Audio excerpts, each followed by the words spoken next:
Hello and नमस्कार दोस्तों, मैं हूं दीपक कुमार। आज मैं पीएमएस का जो डीडीसी पैनल से एचयू तक क्या क्या डिवाइस इंस्टॉल किया जाता है और कौन सा टर्मिनल में कनेक्ट होता है उसके बारे में थोड़ा जानकारी लेते हैं। ये कुछ डिवाइस है, इसका कौन सा पॉइंट में क्या क्या कनेक्शन होगा उसके बारे में जानकारी लेते हैं। तो पहले ये डीडीसी पैनल में कैसे वायरिंग किया गया है थोड़ा देख लेते हैं। ये ड्राइंग है, जैसे ये एआई का हो गया, ये डीआई का, ये कम्युनिकेशन हो गया, ये एओ का, ये डीओ का, ये 24 वोल्ट पावर। ये हमारा ड्राइंग है। जैसे एक पॉइंट हो गया, पॉइंट के लिए 2 केबल जा रहा है, 1 2 जा रहा है, ये तीसरा है, ये कंट्रोलर का कनेक्शन है। तो ये टर्मिनल ब्लॉक जो है, जैसे आपका ये टर्मिनल ब्लॉक है, तो यहाँ का जो कॉमन ग्राउंड होता है वो यहाँ से इसको लूपिंग कर देता है। एआई हो गया, एओ हो गया, डीआई हो गया, ये तीनों में निरंतर ऐसे ही लूप किया हो रहता है। एआई, डीआई, एओ, ये तीनों में जो डीओ होता है, जो कमांड का केबल आता है, ये सेपरेट रहता है। ये डीओ का जो केबल है रिले द्वारा होता है कंट्रोल। रिले में कमांड दिया हुआ रहता है, 24 वोल्ट उसमें देने से आउटपुट उसका सप्लाई जाता है। तो इसका जो लूप जो ग्राउंड है वो इस तरह से सभी में एआई, डीआई, एओ, ये तीनों में ऐसे ही वायरिंग किया हुआ रहता है। जैसे एआई का 6 पॉइंट है, एओ का 3 पॉइंट है और डीआई का 4 पॉइंट और डीओ का भी 4 पॉइंट। अब आते हैं इसमें एआई में क्या क्या कनेक्शन होगा, एओ में क्या कनेक्शन होगा, डीआई में क्या क्या कनेक्शन होगा और डीओ में क्या क्या कनेक्शन होगा, बात कर लेते हैं। इसका वायरिंग सेम इसमें भी लिखा हुआ है। जैसे यहाँ से 3 केबल गया है, 1 2 3, 2 पॉइंट के लिए 3 केबल, 1 2 3 सेम, 1 2 3 4 5 6 इसी तरह से दिया हुआ है। यहाँ पर लिखा हुआ है 1 2 3 5 6 7 9 10 11। इसका कॉमन इधर से लूप दिया हुआ सभी में, इसमें भी लूप दिया हुआ है, ये कॉमन का लूप हो गया। अब फील्ड साइड का डिवाइस के बारे में बात करते हैं। जैसे ये हमारा रिटर्न टेम्परेचर है, इसको कनेक्शन करने से पहले इसमें कनेक्टर लगाना ज़रूरी है और इंसुलेशन टेप यूज नहीं करना है, कनेक्टर लगाना ज़रूरी है। रिटर्न टेम्परेचर एआई में जाएगा, ठीक है। RAT return air temperature, 2 core का केबल डाल दिया, रेड और ब्लैक, ये कंट्रोलर का पॉइंट है, RAT दे दिया। उसके बाद सप्लाई में भी यही टेम्परेचर लगता है जो डक्ट में होल करके लगाया जाता है। एआई 2 ये हो गया, 2 हो गया। उसके बाद वाल्व एक्चुएटर जो है उसका फीडबैक ये 3 में देना है, एआई 3 में। इसमें 2 कोर का केबल आ रहा है, फीडबैक देना है। अब वाल्व का थोड़ा दिखा लेते हैं। ये डम्पोस का वाल्व एक्चुएटर है, इसमें 6 कोर का केबल देना है, ठीक है। जैसे कि मैंने बताया, वाल्व जो यह देख रहा है ये फीडबैक के लिए आ गया, तो इसमें 6 कोर का केबल देना है वाल्व एक्चुएटर। तो एआई का जो है वो फीडबैक के लिए आ गया। उसके बाद एओ का जो पॉइंट है 2 कोर, उसमें कंट्रोल के लिए देना है। एओ का जो है वो कंट्रोल के लिए देना है और 24 वोल्ट इसमें पावर चाहिए। जैसे हमारा ये है वाल्व कंट्रोल, ये 0 to 10 वोल्ट, 0 से 10 वोल्ट आउटपुट देता है कंट्रोल। इसी में आपका एक्चुएटर जो है 100% शो करता है आपका मॉनिटर में। उसके बाद BFD का फीडबैक दिया जाता है एआई 4 में, ठीक है।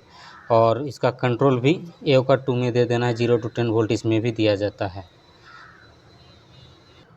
अब आते हैं एयर क्वालिटी, जो CO2 कहा जाता है जिसे। इसमें एक एआई पॉइंट देना है, इसमें 4 कोर का केबल डालना है, एआई पॉइंट एक देना है और 24 वोल्ट पावर। इसमें एआई का 5 में दे दिए एयर क्वालिटी, इसमें 24 वोल्ट प्लस पावर देना है। इसका पोर्ट लिखा हुआ है पावर कॉमन CO2, जो CO2 में एआई का एक दे दिया और इसका जो ग्राउंड है उसका कॉमन में लूप करके कनेक्शन कर देना है। उसके बाद स्टैटिक प्रेशर सेंसर, इसमें भी 4 कोर का केबल देना है और एआई पॉइंट एक। ये एआई का जो 6ठा पॉइंट ख़त्म हो जा रहा है, जो कंट्रोलर का जो 6 पॉइंट एआई का दिया हो ये ख़त्म हो जा रहा है। इसमें भी 24 वोल्ट पावर देना है। इसमें पावर लिखा हुआ है एक कॉमन एक आउट, तो 24 वोल्ट पावर और कॉमन में दे दिया, आउट में एआई का एक मेन पॉइंट दे दिया और इसका ग्राउंड कॉमन में शॉर्ट करके कनेक्शन कर दिया। इसको डक्ट में लगाया जाता है। ये जैसे हाई का है, यहाँ पर लिखा हुआ रहता है हाई और लो, तो इसका हाई का लब जो नब है वो सप्लाई डक्ट में देना है, और लो का है जो लो का है वो रिटर्न डक्ट में देना है। ये स्टैटिक प्रेशर सेंसर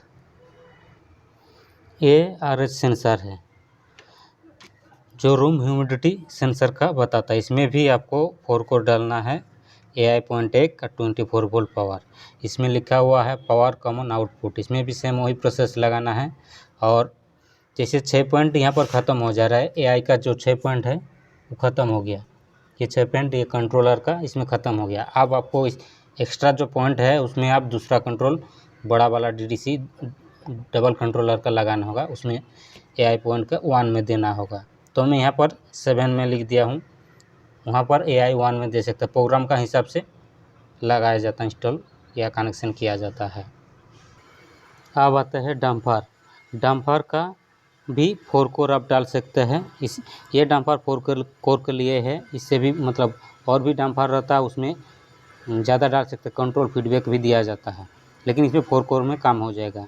जैसे एक DI पॉइंट में देना है 2 कोर का और 24 वोल्ट AC, ये 2 कोर का 24 वोल्ट, और इसमें common NO/NC system open close system के लिए ये डम्पर का DI में कनेक्शन होगा, DI 1 में कनेक्शन कर देना है और 24 volt power.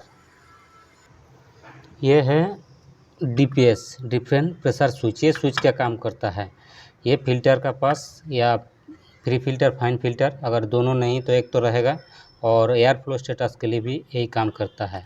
Common NC/NO common NO पे कनेक्शन करना है, और इसका DI में कनेक्शन होगा, DI 2 में कनेक्शन होगा फिल्टर स्टेटस। ये आपको जो फिल्टर लगा हुआ रहता है HU में वहीं पर इंस्टॉल करना पड़ता है। ये पोटेंशियल फ्री पॉइंट होता है, इसलिए DI में कनेक्शन होगा। जैसे अभी सकिंग करेंगे इसको तो थोड़ा साउंड आएगा, और ये फिल्टर के लिए हो गया, फिल्टर का पास। और जैसे एयर फ्लो रन स्टेटस चाहिए तो वहाँ पर बैक साइड में आपको ये लगाना है पाइप, और फूंकना होगा। एयर फ्लो के लिए फूंकना होगा, मतलब एयर का प्रेशर जा रहा है और फिल्टर जो है आएगा उसमें सकिंग करेगा, इसीलिए वहाँ पर फिल्टर का पास लगाया जाता है। अब आपको बाकी रह जाता है जैसे स्टेटर पैनल, VFD पैनल। अगर खाली स्टेटर पैनल है तो उसका आप ले सकते हैं ऑटो, ये DI पॉइंट सभी रहता है, पोटेंशियल फ्री बनाया जाता है स्टेटर पैनल पूरा, auto manual status, on status, trip status. और 2 कोर का सेपरेट कमांड देना पड़ता है, जो DO में रिले में आपका कनेक्शन होता है, रिले द्वारा कंट्रोलर में कनेक्शन किया हुआ रहता है। और आपका यदि VFD है तो उसके लिए भी auto manual, on off, trip और फीडबैक कर कंट्रोल तो बता दिया हूँ। तो इतना सारा एक HU कंट्रोल के लिए डिवाइस लगता है। अब इसमें से कोई बहुत सारा क्लाइंट कम भी लेता है और इससे ज़्यादा भी लेता है। तो HU में जो डिवाइस इंस्टॉल किया जाता है, आप सब ये सब के बारे में कुछ जानकारी दिया है। धन्यवाद। अगला भी वीडियो BMS के बारे में साझा करूँगा, और पसंद आए, ये आपको कुछ जानकारी मिला तो कृपया कमेंट में बताइए, ठीक है। और बहुत बहुत धन्यवाद आप लोग का, जुड़े रहिए, मिलते रहेंगे इसे ही।